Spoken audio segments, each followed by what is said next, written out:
13 दिसंबर 2001 की सुबह दिल्ली की सर्दी में घुली शांति जल्द ही भयानक कोलाहल में बदल गई। संसद भवन, जिसे भारतीय लोकतंत्र का सबसे सुरक्षित स्थान माना जाता है, उस दिन आतंकवादियों के हमले का शिकार हुआ।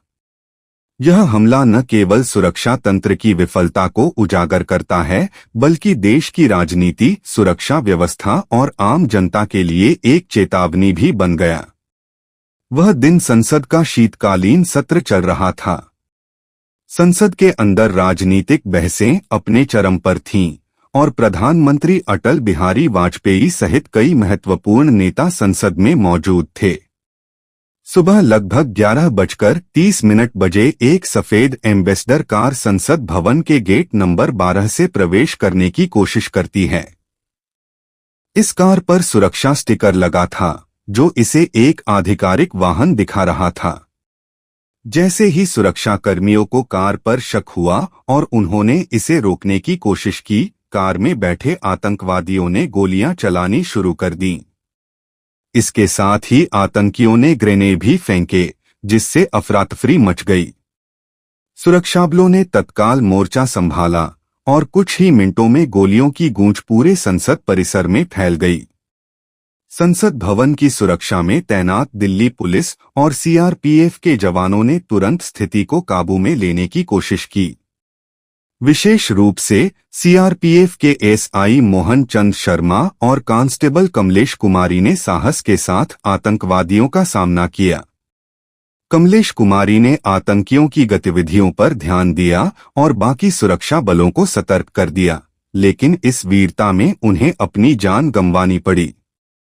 आतंकवादियों का उद्देश्य संसद भवन के भीतर घुसकर बड़े पैमाने पर जनहानि करना और नेताओं को बंधक बनाना था, लेकिन सुरक्षाबलों की मुस्तैदी और तत्काल कार्रवाई ने उनके मंसूबों पर पानी फेर दिया।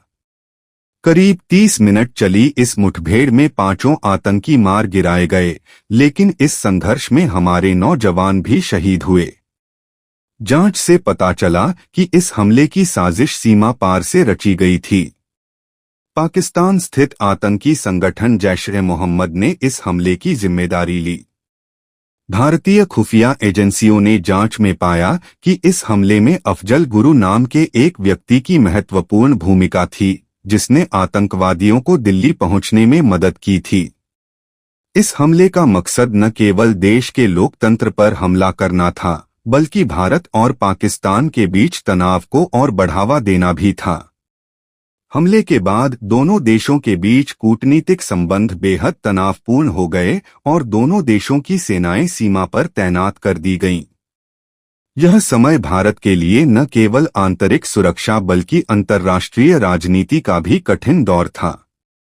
हमले के बाद सरकार ने संसद की सुरक्षा व्यवस्था को और कड़ा कर दिया। पूरे देश में आतंकवाद के खिलाफ सख्त कानून बनाए जाने की मांग जोर पकड़ने लगी। कई वर्षों की लंबी कानूनी प्रक्रिया के बाद 2013 में अफजल गुरु को इस हमले में दोषी ठहराते हुए फांसी दे दी गई। हालांकि अफजल गुरु की फांसी पर राजनीतिक और सामाजिक स्तर पर कई सवाल भी उठे। कुछ लोगों ने इसे न्याय का नाम दिया, जबकि कुछ ने इसे राजनीतिक फैसला बताया।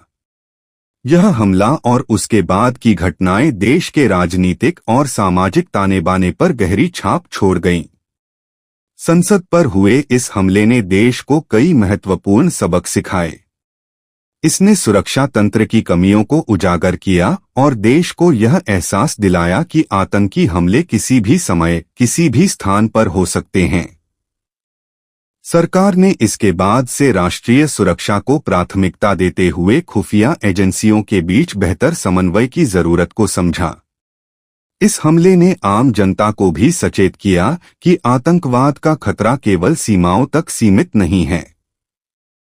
यह देश के भीतर भी जड़ें जमा सकता है और इसके खिलाफ लड़ाई में हर नागरिक की जागरूकता जरूरी है।